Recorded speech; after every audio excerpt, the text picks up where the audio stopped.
Hey there, everybody. It's Pastor Jason. I'm glad you can join me for daily devotionals. We are in Numbers. We're in chapters 13 and 14. A lot of names today. I'm going to butcher a couple. Just forgive me. Let's focus on the main point. Like, what is the scripture trying to teach us? Here, we're going to see the Lord telling the Israelites to go scout out the land He's about to give them. He's about to give them Canaan. And the Israelites are going to go and they're going to come and then come back and they'll be back off. They'll be scared. Let's take a look. Verse 13. The Lord spoke to Moses. Chapter 13. Verse 1. The Lord spoke to Moses. Send men to scout out the land of Canaan I am giving to the Israelites. Send one man who is a leader from among them, from each of their ancestral tribes. Moses sent them from the wilderness of Paran at the Lord's command. All the men were leaders in Israel. These were their names: Shemua, son of Zakur, from the tribe of Reuben; Shaphat, son of Hori, from the tribe of Simeon; Caleb, from the son of Jephunneh, from the tribe of Judah; Igal, son of Joseph, from the tribe of Issachar, Hoshea, son of Nun, that's Joshua, from the tribe of Ephraim; Palti, son of Raphu, from the tribe of Benjamin; Gadiel, son of Sodi, from the tribe of Zebulun; Gadi, son of Susi, from the tribe of Manasseh, from the tribe of Joseph; Amiel, son of Gamali, from the tribe of Dan; Sether, son of Michael, from the tribe of Asher; Nahabi, son of Vophsi, from the tribe of Naphtali; and Geuel from Maki, from the tribe of Gad. These were the names of the men Moses sent to scout out the land, and Moses renamed Hoshea, son of Nun, Joshua. When Moses sent them to scout out the land of Canaan, he told them, "Go up this way to the Negev, then go up the hill into the hill country. See what the land is like, and whether the people who live there are strong or weak, few or many. Is the land they live in good or bad? Are the cities they live in encampments or fortifications? Is the land fertile or unproductive? Are there trees in it or not? Be courageous. Bring back some fruit from the land." It was the season for the first ripe grapes. So they went up and scouted out the land from the wilderness of Zin as far as Rehob, near the entrance to Hamath.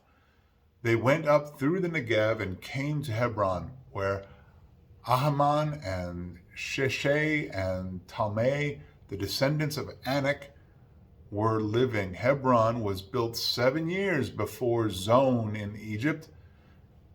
When they came to the valley of Eshcol, they cut down a branch with a single cluster of grapes, which was carried on a pole by 2 men. They also took some pomegranates and figs.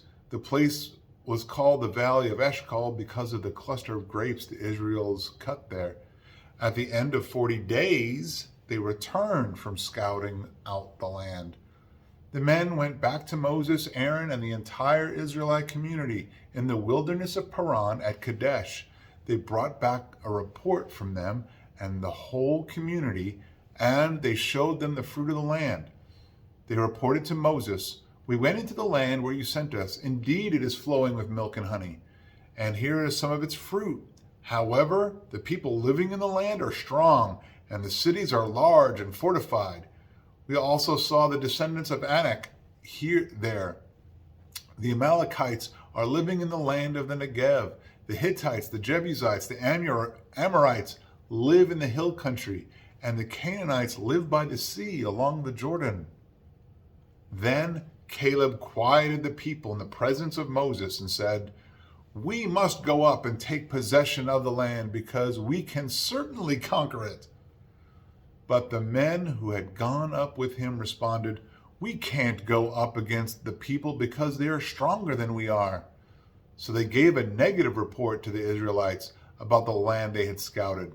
"The land we passed through to explore is one that devours its inhabitants, and all the people we saw in it are men of great size. We even saw Nephilim there. The descendants of Anak come from the Nephilim. To ourselves we seemed like grasshoppers, and we must have seemed the same to them." Chapter 14. Then the whole community broke into loud cries, and the people wept that night. All the Israelites complained about Moses and Aaron, and the whole community told them, "If only we had died in the land of Egypt, or if only we had died in this wilderness. Why is the Lord bringing us into a land to die by the sword? Our wives and little children will become plunder. Wouldn't it be better for us to go back to Egypt?" So they said to one another, "Let's appoint a leader and go back to Egypt." Then Moses and Aaron fell down with their faces to the ground in front of the whole assembly of the Israelite community. Joshua, son of Nun, and Caleb, son of Jephunneh, who were among those who scouted out the land, tore their clothes and said to the entire Israelite community, "The land we passed through and explored is extremely good land. If the Lord is pleased with us, he will bring us into this land, a land flowing with milk and honey, and give it to us. Only don't rebel against the Lord, and don't be afraid of the people of the land, for we will devour them. Their protection has been removed from them, and the Lord is with us. Don't be afraid of them." While the whole community threatened to stone them, the glory of the Lord appeared to all the Israelites at the tent of meeting. The Lord said to Moses, "How long will these people despise me? How long will they not trust in me despite all the signs I have performed among them? I will strike them with a plague and destroy them. Then I will make you into a greater and mightier nation than they are." But Moses replied to the Lord, "The Egyptians will hear about it, for by your strength you brought up this people from them. They will tell it to the inhabitants of this land.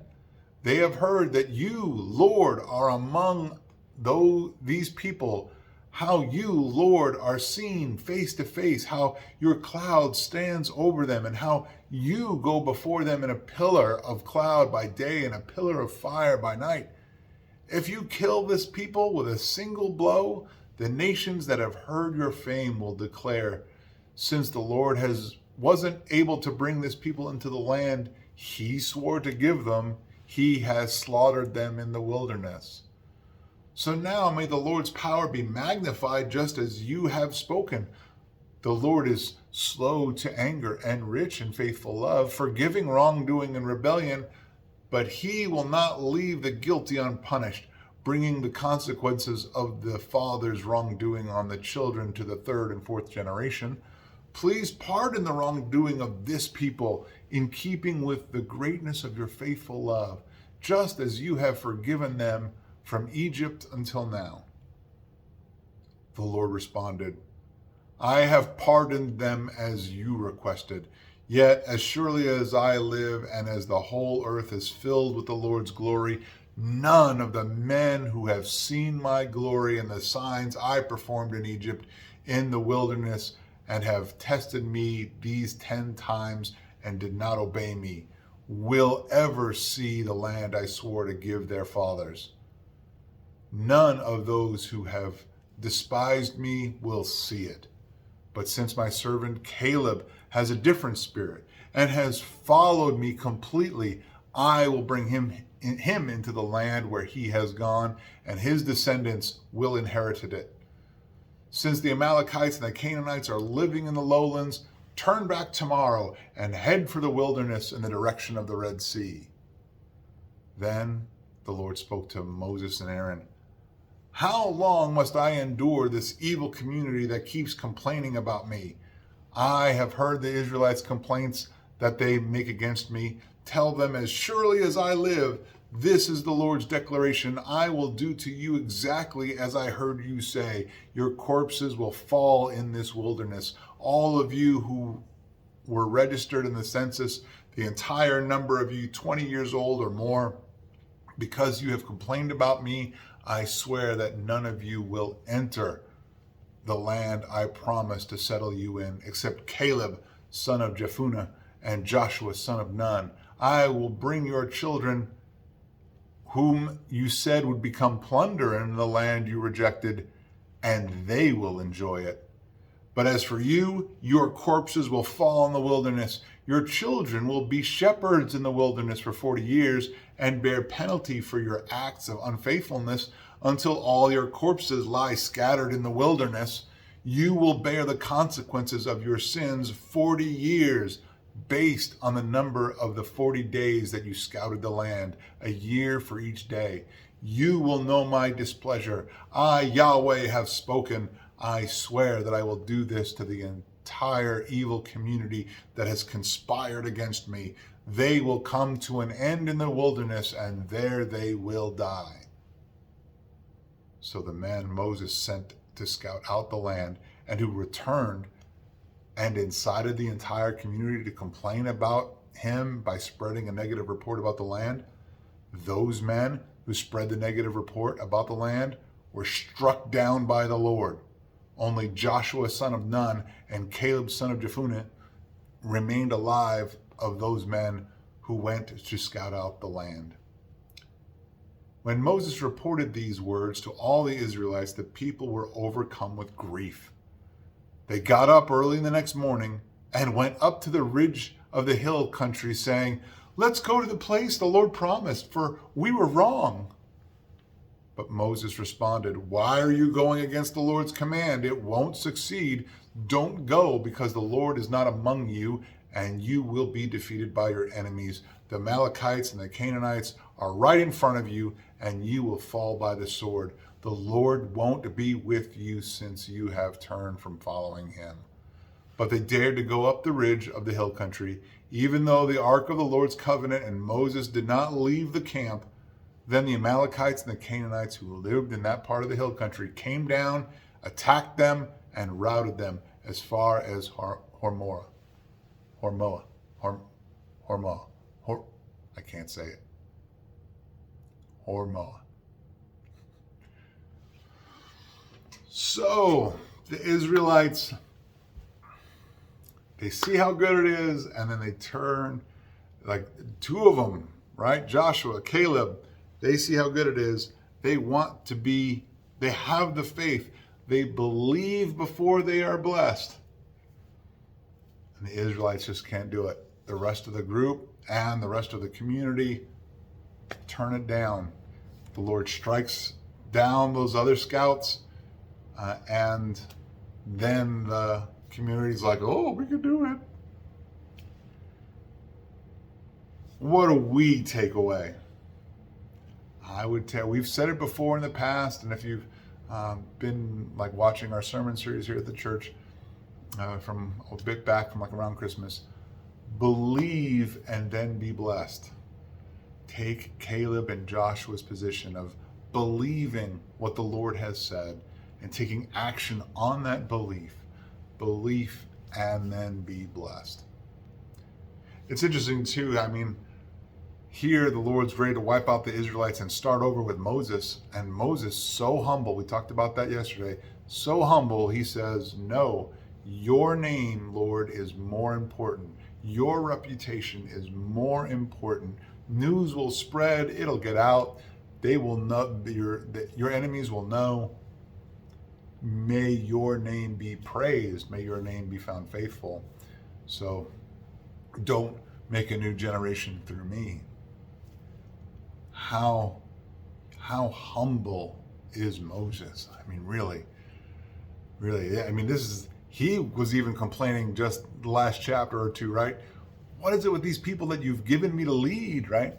And yet here he is saying, "For your name, keep these people around." I wonder how many of us would do the same if we were in that position.